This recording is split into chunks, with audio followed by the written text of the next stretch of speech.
Da aula sobre gases. Nessa aula a gente vai falar sobre as transformações gasosas, né? São 3 tipos. E sempre na última aula a gente vai deixar para fazer algumas correções. Nessas aulas eu vou falar exercícios só sobre o assunto que nós falamos, exercícios básicos, porque esse assunto é muito cobrado relacionado com outros assuntos, tá bom? Então vamos continuar.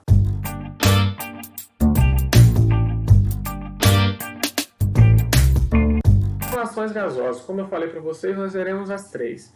O que quer dizer essa transformação gasosa? Nós falamos que um gás, ele depende do quê?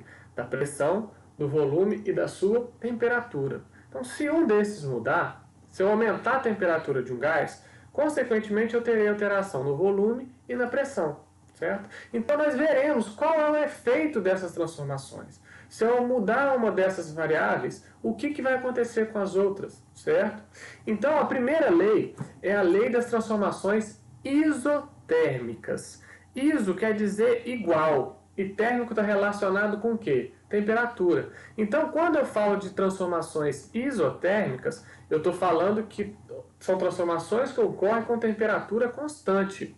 Então, são 3. Temperatura vai ser constante, não vai mudar. Então, eu vou observar a relação entre volume e pressão, né? Temperatura é constante, então eu quero saber como se comporta o volume em relação à pressão, e vice-versa, não é isso? Então, essa lei de transformação isotérmica também é conhecida como lei de Boole-Mariotti, né? Que foram 2 cientistas aí que estudaram bastante sobre elas. E o que a gente vê? A gente sabe que a temperatura constante, ó, isotérmica, a temperatura não muda, não vai ser problema para a gente agora. O volume ocupado por uma massa gasosa é inversamente proporcional à pressão.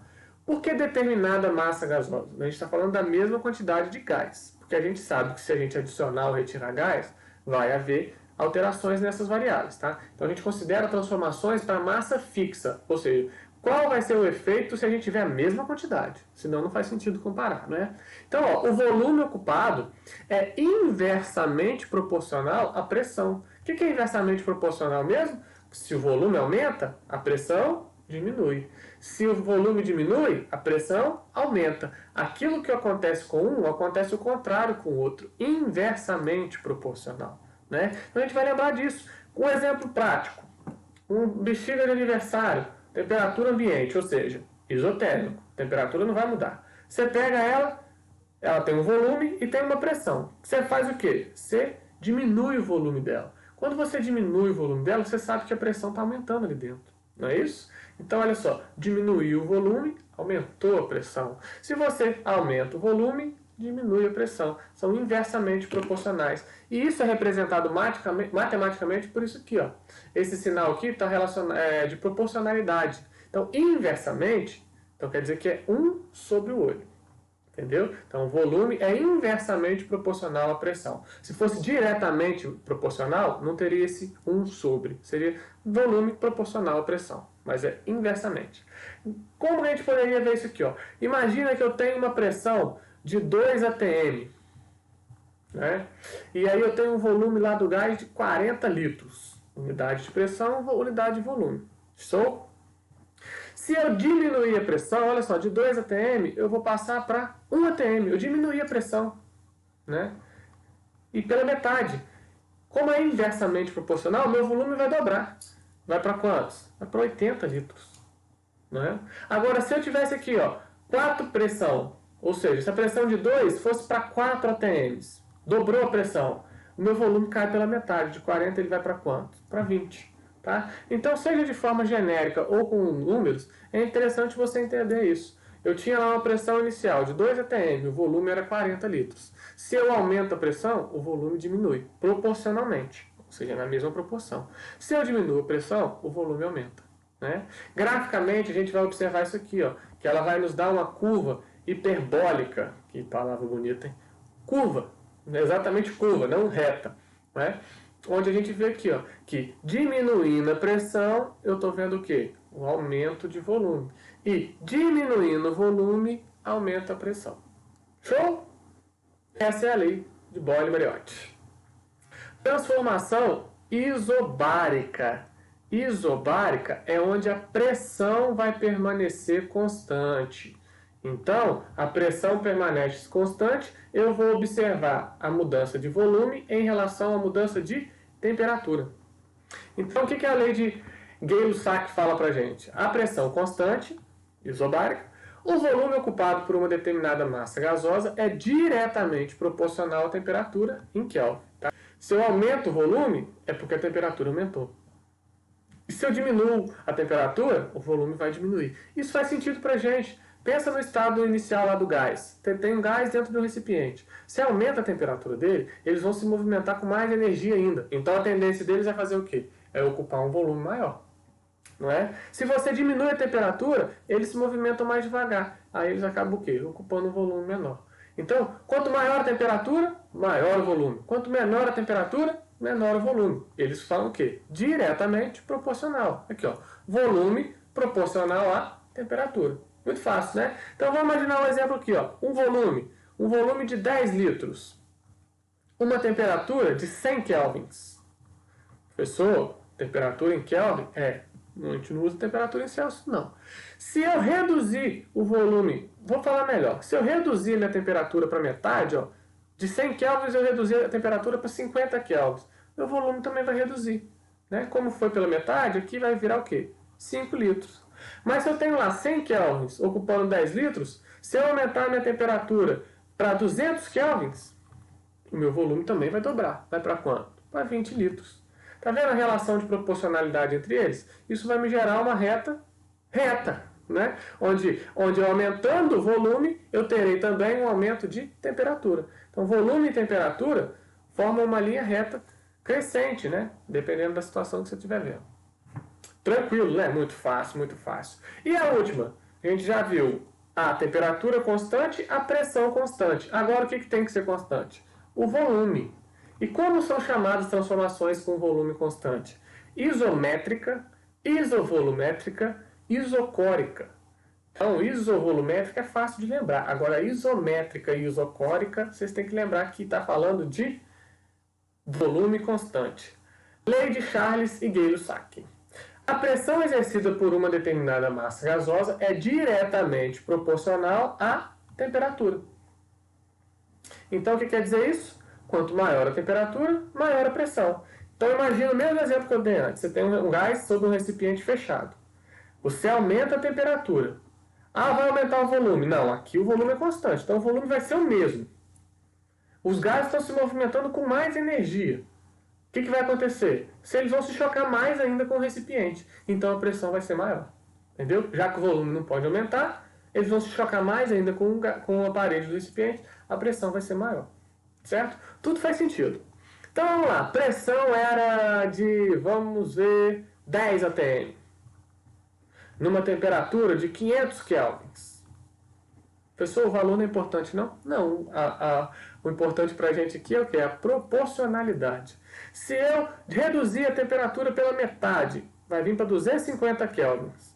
Qual que vai ser a minha pressão? Opa! A gente sabe que os dois têm comportamento diretamente proporcional. Se eu diminuo a temperatura, a pressão também diminui. Né? E se eu dobro a temperatura, eu vou para 1000 kelvins, muito quente. Dobra a pressão, 20 atm.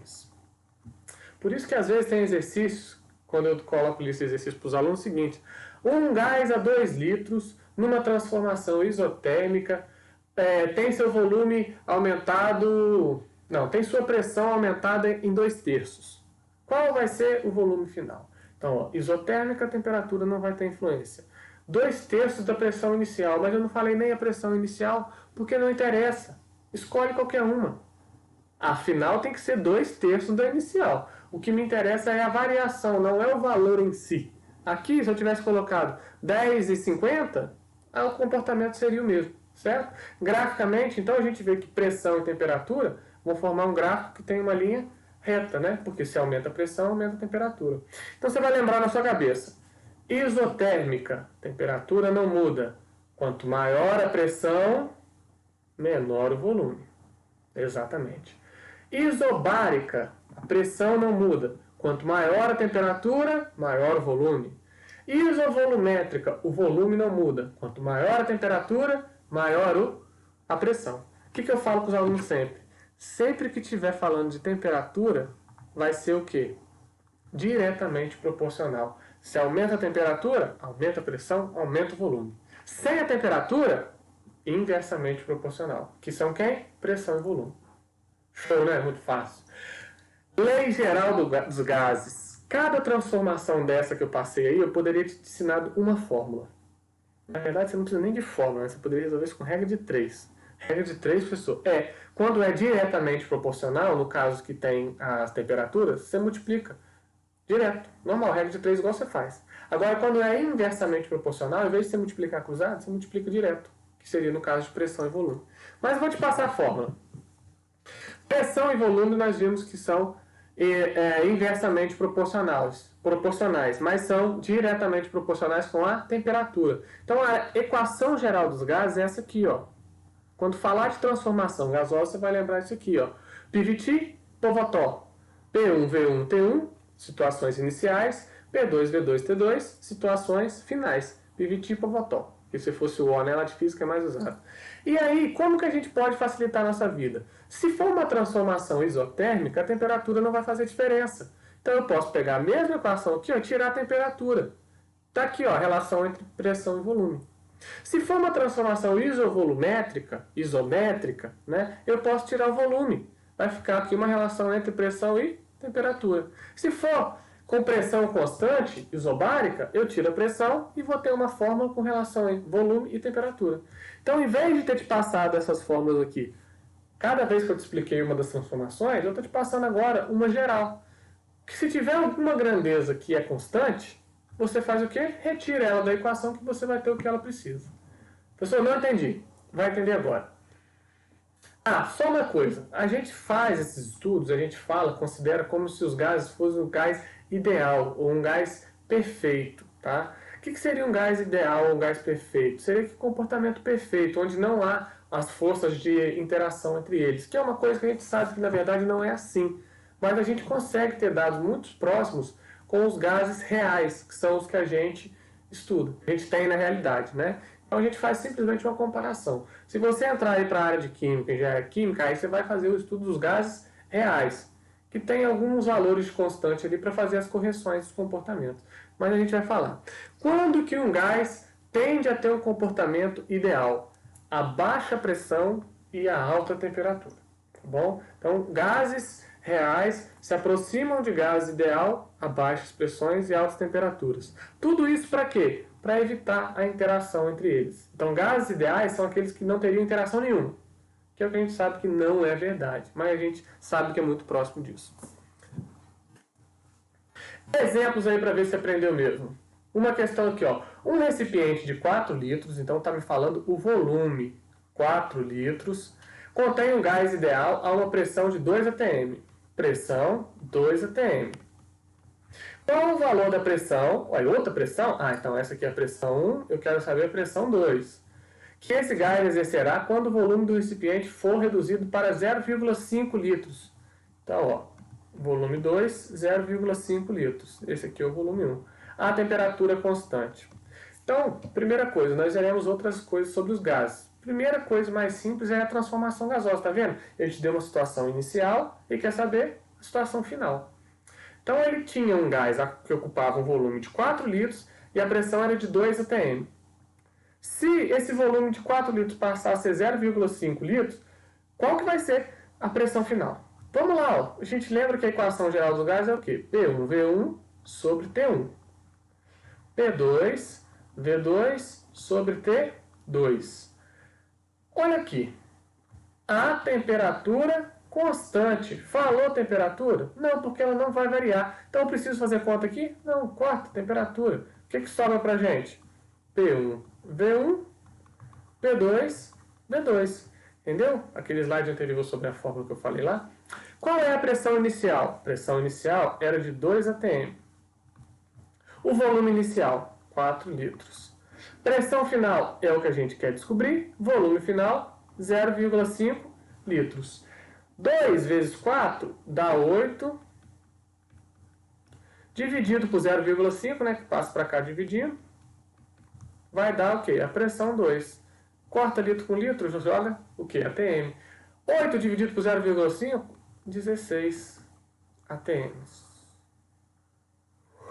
16 ATM, letra B. Beleza, né? Muito fácil. Professor, você faz as contas com número. É fácil aqui para mostrar para vocês que a unidade vai ficar ali, tá? E vai dar certinho. Mas a gente já sabia que estava procurando a pressão, a unidade que foi usada em ATM. Tranquilo, né? O que eu falei com vocês sobre a regra de 3? Eu tinha 4 litros de um gás sob pressão de 2 atm. Qual vai ser a pressão se o volume passar a ser 0,5 litros? Professor, multiplica direto ou multiplica cruzado? Isso aqui é a unidade de volume. Isso aqui é a unidade de pressão. Como que se comportam volume e pressão? Professor, se aumentar a pressão, diminui o volume. Eles são inversamente proporcional. Então, eu vou multiplicar cruzado? Não, você vai multiplicar direto. 4 vezes 2, 8. 0,5 vezes x, 0,5x. X é igual a 8 dividido por 0,5 dá quantos? 16 atm. Viu? E faz sentido, porque o volume diminuiu. Olha a variação aqui, ó. O volume diminuiu. Se o volume diminuiu, é porque a pressão aumentou. E aumentou mesmo, de 2 foi para 16 atm. Então, lembre-se disso se você é aquele aluno inteligente que não gosta de ficar decorando fórmula. Você tem que simplesmente saber a relação entre as grandezas. Próximo aqui, ó. Um cilindro de oxigênio hospitalar foi substituído quando ainda continha o gás sob pressão de 3 atm, a 20 graus Celsius. O cilindro foi deixado ao sol de verão e atingiu a temperatura de 40 graus Celsius. A pressão do oxigênio no cilindro ficou igual a... Olha só. Aqui, essa questão foi boazinha, que te deu dentro do parênteses aqui, a temperatura em kelvins. Isso não costuma ser assim. Te dá a temperatura em Celsius para você esquecer de converter para Kelvin, tá? E fazer a conta errada. Então é só você lembrar, ó, que temperatura em Celsius você soma com 273 para ter a temperatura em Kelvin. Ok? Vamos lá. O que ele falou aqui, ó? Transformação, situação inicial, situação final. P1, V1, T1. P2, V2, T2. Um cilindro de oxigênio hospitalar foi substituído quando ainda continha o gás sob pressão de 3 atm, a 20 graus Celsius. O cilindro foi deixado ao sol e atingiu a temperatura de 40 graus Celsius. A pressão do oxigênio no cilindro ficou igual a... Se você deixar um cilindro de metal debaixo do sol, ele vai aumentar de tamanho ou ele vai diminuir de tamanho? Não vai. Então, vai ter variação de volume do cilindro? Não. O que cabia antes é a mesma coisa que cabe depois. Então, a gente pode, mesmo que não esteja falando aqui, falar que essa transformação foi isovolumétrica, porque o cilindro não vai sofrer variação, né? Então, o que ficou? P1 sobre T1, P2 sobre T2. E o que foi dado para a gente? Que a pressão inicial era de 3 atm, dividido pela temperatura inicial em Kelvin, que é 293, igual a pressão final, é o que a gente quer saber, P2, dividido pela temperatura 2, que é quantos? 313. Professor, eu posso resolver? Pode, mas ele aqui não está pedindo para você resolver, não. Está pedindo só para você organizar. Você quer descobrir o P2, não quer? Então, esse 313 que está dividindo, tem que passar para lá o quê? Multiplicando. Fica 3 vezes 313 dividido por 293. 3 vezes 313 dividido por 293. Você que reclama tanto que às vezes não tem calculadora na hora da prova, nem precisava. Atenção, que os valores em graus Celsius estavam aqui esperando você para você dançar, tá? Então não se esquece, temperatura nas contas de gases, a gente usa Kelvin. Show! A última aí para terminar, ó. Recentemente, 3 brasileiros atingiram o cume do Monte Everest. Todos usavam um suprimento extra de oxigênio. Se durante a escalada um deles estivesse enchendo um balão flexível com uma certa quantidade de oxigênio a uma temperatura de menos 48 graus Celsius, P1, 225 kelvins. De novo foi bonzinho, hein? A uma pressão P1, 30 kPa. E o balão atingisse um volume de 2,5 litros. V1, 2,5 litros. Falou a temperatura, falou a pressão, falou o volume. O volume do balão contendo a mesma quantidade de oxigênio próximo ao nível do mar, a 100 kPa, desculpa, pressão 2, 100 kPa. T2, 300 kelvins.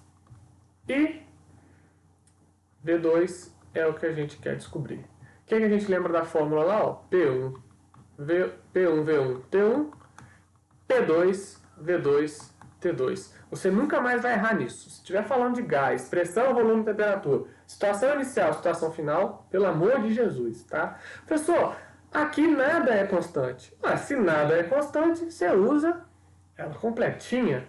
Quilopascal, eu preciso transformar para ATM, professor? Não, porque você teria que fazer essa transformação aqui e aqui, daria no mesmo, tá bom? Então aqui você não precisa não. Vamos lá, qual que é a pressão inicial que ele falou? 30 kPa. O volume inicial era de 2,5 litros, dividido pela temperatura inicial em Kelvin, 225, igual pressão final, 100 kPa. Volume final é o que a gente quer descobrir. Temperatura final, 300. O que a gente faz? Aí você pode fazer de forma diferente. Multiplica e redivide, vai ter um resultado. Esse 300 passa multiplicando, o 100 passa dividindo. O negócio é que seu volume final aqui vai ser de 1 litro. Vamos pensar quimicamente sobre o negócio? O meu volume era 2,5. Diminuiu para 1 litro. Por que ele diminuiu? Porque a gente pode ver, ó, a temperatura aumentou, certo? Então era para o volume ter aumentado, concordo. Mas a pressão também aumentou. E quando a pressão aumenta, o volume faz o quê? Diminui. O que teve mais efeito? De 225 aumentou para 300 Kelvin. Não dá nem o dobro, ou seja, o volume ia aumentar um pouquinho. Agora, de 30 kPa para 100 kPa, a pressão aumentou mais de 3 vezes. Então, o efeito da pressão foi maior do que o efeito do aumento da temperatura. Então, se a pressão prevaleceu, o aumento da pressão faz o quê? Diminui o volume, que era de 2,5 litros e veio para quê? Para 1 litro só. Então, a gente pode fazer conta, mas nem por isso a gente precisa parar de pensar. Ok? Essa última questão aqui,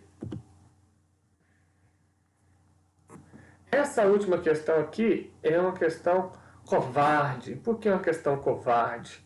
Porque, olha só, questão do Cefet. Um gás ideal passa pelas seguintes transformações. Aumento do volume isobaricamente. Vou colocar aqui, ó. Aumento do volume isobaricamente quer dizer que a pressão não mudou. Então não vou nem colocar aqui. Mas se aumenta o volume, o que acontece com a temperatura? A temperatura também aumenta, não é isso? Pressão constante, está escrito aqui para mim. Ó. Redução do volume ao valor inicial isotermicamente. Então, redução do volume isotermicamente é sem o aumento, sem influência da temperatura. Mas para o volume diminuir, então a pressão tem que fazer o quê? Aumentar. Redução da temperatura, então a temperatura vai diminuir ao valor inicial isovolumetricamente. O volume não mudou, então quer dizer que a pressão também diminuiu. Lembra? Isobaricamente, sem influência da pressão. O volume aumentou, a temperatura aumentou. Isotermicamente, não teve influência da temperatura. Se diminuiu o volume, é porque a pressão aumentou. Isovolumetricamente, não teve alteração de volume. Se a temperatura diminuiu, é porque a pressão também diminuiu. E vice-versa. Ok? O gráfico que representa essa equação é... Se você parar um pouquinho aí para observar cada gráfico, provavelmente você ficaria em dúvida entre a letra A e a letra D. Por quê? Ó, aumento do volume isobaricamente. Aumento do volume e da temperatura. Está aqui, ó. Aumentou o volume, a gente pode ver isso aqui, aumentou a temperatura. Aqui, ó, eu vejo o aumento do volume isobaricamente. A pressão permaneceu constante. Beleza. Aqui no segundo, ó, redução do volume ao valor inicial isotermicamente. Então aqui, ó, reduziu o volume ao volume inicial, voltou a ser o V0, isotermicamente. Ó, a temperatura não muda aqui. Esse aqui, ó, voltou ao volume inicial, né? Porém, com o aumento da pressão. Faz sentido também. E por último, redução da temperatura ao valor inicial, isovolumetricamente. Olha aqui, ó, voltou para a temperatura inicial sem mudar o volume. A mesma coisa aqui. Então você fala, professor, é a letra A ou a letra D? É a letra D. Sabe por quê? Porque a transformação isotérmica, eu até coloquei aqui no cantinho para você ver, ó, ela não é uma reta, igual está representada aqui. Ó. ela é uma curva hiperbólica. Olha que covardia. Então aqui, como eu tenho um gráfico de pressão e volume, eu não posso ter uma relação reta entre os dois. Aqui eu não tenho isso. Aqui é volume e temperatura. Então seria a letra D. Olha que covardia. Né? Isso aqui está errado, olha aqui. Volume e temperatura diretamente proporcional. Não tem essa curva. Essa curva é para gráficos de pressão e volume, que são inversamente proporcionais. Curva para cá, nunca vi isso, está errado. Isso aqui não corresponde. Viu? Questão covarde? Então, tem que, é o que eu falo sempre com você, tem que entender. Gravar, decorar, saber fazer um monte de conta sem saber o que está fazendo, não vale de nada. Valeu? Próxima aula a gente continua. Abraço!